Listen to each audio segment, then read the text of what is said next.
I've always believed in destiny. Not in the grandiose, universe-shifting way that people talk about in movies, but in the quiet, persistent way that small coincidences accumulate into something undeniable. Like how I ended up working at Nom Enterprises, or how my desk somehow got positioned with a perfect view of the CEO's office, or how I managed to fall hopelessly for someone so entirely out of my reach. My name is Lee Siwon, and I'm 24 years old. I work as a junior marketing analyst at one of Seoul's most prestigious tech companies, and I've spent the better part of the last 8 months nursing a crush on my boss that I know is absolutely categorically hopeless. Nam Chi. Even his name sounds powerful. Sharp. Uncompromising. He's 32, though he looks younger. One of those men blessed with the kind of bone structure that photographers dream about. High cheekbones, a sharp jawline, eyes that seem to cut through whatever they're looking at. His hair is always perfectly styled, swept back in a way that's professional, but somehow still manages to look effortless. He wears tailored suits that probably cost more than my monthly rent, and he moves through the office like he owns not just the building, but the very air inside it. Which technically he does. I remember the first time I saw him. It was my first day at Nom Enterprises, and I was nervous, clutching my employee handbook like it was a life preserver. I just stepped out of the elevator on the 15th floor when he walked past me, surrounded by a small entourage of senior executives.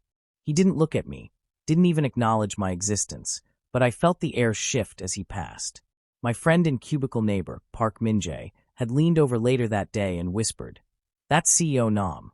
Cold as ice, brilliant as hell, and completely uninterested in anything that doesn't directly benefit the company. Don't even bother trying to get on his good side. He doesn't have one." Min-jae wasn't wrong. In the 8 months I've worked here, I've seen Nam Chi exactly 47 times. Yes, I've counted. I'm not proud of it, but I'm also not ashamed enough to stop. Each encounter has been brief. Him striding through the office, attending a presentation, standing in the elevator with his phone pressed to his ear, speaking in that low, commanding voice that makes my stomach do things I'd rather not analyze in detail. He's never once looked at me. Not really. I'm invisible to him, just another face in a company of 300 employees. And yet, I can't stop thinking about him. I've always been a romantic. Even as a kid, I devoured love stories, books, dramas, movies, anything that promised a happy ending. I imagined my own love story countless times. Meeting someone wonderful, falling deeply and completely, giving my whole heart to them. I dreamed about my first kiss, my first time, all the intimate moments that would bind two people together. But I also knew I was different. Coming to terms with being gay in Korea wasn't easy. My family is traditional, and while they never said anything explicitly, I learned early on that certain topics were better left unspoken. I dated quietly, kept my private life private, and focused on building my career. I told myself that someday, when I was more established and independent, I'd find someone special. I just never expected that someone would be my completely unattainable boss. The worst part, I know exactly what I want. I've always been self-aware about my nature. I'm not the dominant type. I don't want to lead. I want to follow. I don't want to take. I want to give. The idea of surrendering to someone stronger, someone who knows what they want and isn't afraid to take it, has always appealed to me in ways I can barely articulate. And Nam Chi, he's dominance personified. Everything about him screams control, power, authority. Watching him command a meeting room is like watching a master conductor lead an orchestra. Every gesture precise, every word calculated for maximum impact. It's intoxicating. It's also completely hopeless. C1, stop daydreaming and help me with these projections. I blink, snapping back to reality. Min-jae is standing beside my desk, waving a folder in my face with an exasperated expression. Sorry, I mumble, taking the folder from him. I was just thinking. About CEO Nam again? Min-jae asks, arching an eyebrow. He's the only person who knows about my embarrassing crush, and he never lets me forget it. No, I lie. Terrible liar, he says cheerfully, dropping into the chair beside my desk. You get this specific glazed look in your eyes whenever you're thinking about him. It's both adorable and slightly concerning. I feel my face heat. I don't have a glazed look. You absolutely do. You look like a puppy watching someone eat a steak. Min-jae grins, clearly enjoying my discomfort. Listen, I love you, but you need to get over this. Nam Chi doesn't date. He doesn't do relationships. There are rumors he might not even be human. Some people think he's actually an AI that gained sentience and decided to run a company. He's definitely human, I mutter. How would you know? Have you ever seen him eat? Smile. Display any emotion other than mild irritation. I have, actually. Once, about 3 months ago, I saw him in the company cafeteria late at night. I'd stayed behind to finish a project, and when I went down for coffee, he was there, sitting alone at a table with his jacket off and his tie loosened. He was eating ramen, just instant noodles from the convenience store across the street, and for just a moment he looked tired, human, vulnerable. I'd frozen in the doorway, not wanting to intrude, and he'd looked up. Our eyes met for exactly 3 seconds. Then he'd looked away, gone back to his noodles, and I'd fled like a coward. I've replayed those 3 seconds about 1,000 times. Earth to see one, Min-jae says, snapping his fingers in front of my face. Seriously, you've got it bad. Maybe you should try dating someone actually available. There's that guy from accounting who keeps asking about you. Jinwoo. I wrinkle my nose. He's nice, but he's not an emotionally unavailable CEO who probably doesn't know you exist. Exactly, wait, no, that's not what I meant. Min-jae laughs, standing up and stretching. Look, I know you're a romantic, and I know you have this whole fantasy about finding your perfect person and all that. But maybe consider that your perfect person shouldn't be someone who treats you like furniture. He's right, of course. I know he's right. But the heart doesn't always listen to logic, and mine has apparently decided that Nam Chi is the hill it wants to die on. Anyway, Min-jae continues, speaking of our illustrious CEO, did you hear about the team gathering this Friday? I look up sharply. Team gathering. Yep. Quarterly review celebration. The entire marketing department is invited, and rumor has it that CEO Nam might actually make an appearance this time. You know, to pretend he cares about employee morale for 5 minutes before disappearing back to his ivory tower. My heart does a complicated flip in my chest. He's coming. Maybe. Probably. Who knows?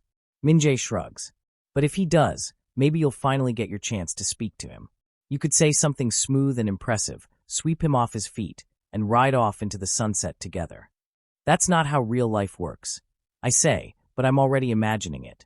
No, real life is messier and more disappointing, Min-jae agrees. But hey, a guy can dream, right? After he leaves, I sit at my desk, staring at the projections without really seeing them. A team gathering, with Nam Chi potentially attending. It's probably nothing.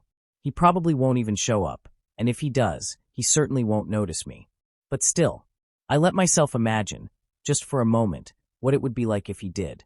If he looked at me, really looked at me, and saw something worth noticing. If we talked, if I made him laugh, if somehow, impossibly, this ridiculous crush turned into something real. It's a fantasy, I know. But sometimes fantasies are all we have to keep us going. Friday arrives faster than I expect, bringing with it a level of anxiety I'm not entirely prepared for. The team gathering is being held at an upscale Korean barbecue restaurant in Gangnam, the kind of place where the meat is expensive and the private rooms are designed for exactly these kinds of corporate bonding experiences. I arrive with Min-jae and a few other colleagues, all of us dressed in business casual, that awkward middle ground between professional and relaxed. Remember, Min-jae whispers as we walk in, don't drink too much, don't embarrass yourself, and for the love of all that is holy, don't confess your undying love to CEO Nam if he shows up. I wasn't planning on it, I hiss back. Good, because I've seen you after 2 beers, and your filter completely disappears. He's not wrong. I'm a lightweight when it comes to alcohol, something I usually manage by nursing a single drink all evening. But there's something about the nervous energy thrumming through me tonight that makes me think moderation might be challenging. The private room is already filling up with people from our department, about 30 of us in total. The tables are arranged in a large square, with grills built into the center and side dishes already laid out. It's warm and noisy, people laughing and chatting, the smell of sizzling meat filling the air. I find a seat near the corner, strategically positioned, so I can see the door. Just in case. An hour passes. The food is excellent, the conversation flowing easily around me. I participate when prompted, laugh at jokes, and try not to check the door every 30 seconds. Nam Chi doesn't appear. I tell myself I'm not disappointed. This is fine. It's better this way, actually. Less chance of me doing something stupid. And then, just as I'm starting to relax, the door opens. He walks in, and the room doesn't exactly fall silent, but there's a definite shift in energy. People straighten slightly, smiles becoming a touch more formal. Namchi is wearing black slacks and a crisp white button-down with the sleeves rolled to his elbows. More casual than I've ever seen him, but somehow even more striking for it. Department head Kim immediately rushes over, greeting him with excessive enthusiasm. Namchi responds politely but distantly, his expression neutral as his eyes scan the room. For one heart-stopping moment, his gaze passes over me. Then it moves on, and I release a breath I didn't realize I was holding. He takes a seat at the head of the table, and the gathering continues, though now with an undercurrent of performative enthusiasm. People are more animated, their laughter a little louder, clearly aware they're being observed by the boss. I watch him covertly, the way I always do. He accepts a drink from department head Kim, nods at something being said, but he doesn't look engaged. There's a distance to him, like he's present physically, but mentally somewhere else entirely. See one drink with me. One of my colleagues, Young-soo from design, suddenly appears beside me with a bottle of soju. Oh, I shouldn't. Come on. It's a celebration. He's already pouring, filling my shot glass to the brim. I glance at Min-jae, who gives me a warning look, but Young-soo is persistent, and refusing feels rude. So I accept the drink, and then another, and then somehow I've lost count. The room gets warmer. Louder. The edges of everything soften pleasantly. I'm not drunk, I tell myself. Just relaxed. Time passes in a pleasant blur. I'm laughing at something someone said, or maybe I'm the one talking. I'm not entirely sure. The food is delicious. The company is nice. Everything is fine. And then I need air. I excuse myself, stumbling slightly as I stand. The room tilts a bit, but I manage to make it to the door and out into the hallway. It's quieter here, cooler. I lean against the wall, closing my eyes and trying to steady my breathing. Are you all right? The voice is low, familiar, and entirely unexpected. I open my eyes. Namchi is standing a few feet away, looking at me with what might be concern, though it's hard to tell with his perpetually neutral expression. I'm fine, I say automatically, then realize I'm slurring slightly. Just needed air. He steps closer, and I catch the scent of his cologne, something expensive and subtle, woody with a hint of citrus. You're Lee Si-won, from marketing. He knows my name. Namchi knows my name. Yes, I manage, trying very hard to sound sober and professional. I'm Si-won. I'm Lee Si-won. That's me. Something flickers in his expression. Amusement, maybe? How much have you had to drink? Not much, I lie. A reasonable amount. A professional amount. You can barely stand. I can stand fine, I insist, then immediately ruin it by swaying slightly. His hand shoots out, steadying me by the elbow. His grip is firm, warm through my shirt sleeve, and the contact sends a jolt through my entire system. You shouldn't go home alone in this state, he says, more to himself than to me. I'll call a cab, or Min-jae will help me. I'm fine, really. But I'm not fine. The room is spinning now, and I feel suddenly overwhelmingly tired. My legs decide they're done supporting me, and I start to slide down the wall. Namchi catches me, his arm wrapping around my waist. Okay, he says, and there's definitely resignation in his voice now. Let's get you somewhere you can lie down. The next few minutes are fragmented. I'm aware of movement, of being guided somewhere, of voices. Namchi speaking to someone, maybe department head Kim. Someone mentions a hotel nearby. Someone else offers to help, but Namchi declines. Then we're in a car. A very nice car. I'm in the passenger seat, and Namchi is driving, and none of this makes any sense. Why are you helping me? I hear myself ask. He glances at me briefly. Because you're my employee and you're drunk. That's the only reason? What other reason would there be? I want to say something profound, something that will make him see me as more than just another employee, but my brain is too foggy. Instead, I just mumble, "You smell nice." I think I hear him sigh, but I'm already drifting, the gentle motion of the car lulling me into a haze. When I wake next, we're stopped.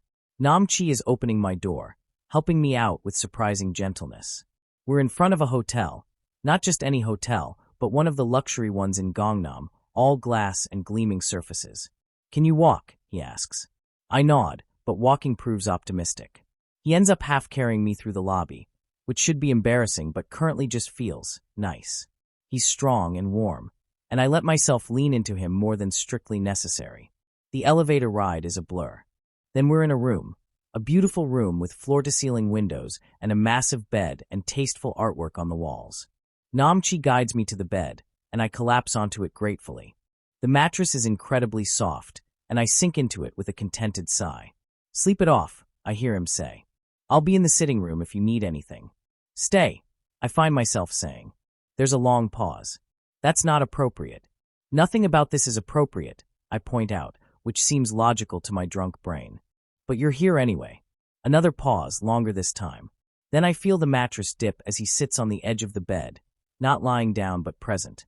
"Just for a while," he says quietly. I want to say something else, want to tell him all the things I've been thinking for months, but sleep is pulling me under. My last conscious thought is that Namchi's presence feels safe, solid, and impossibly right.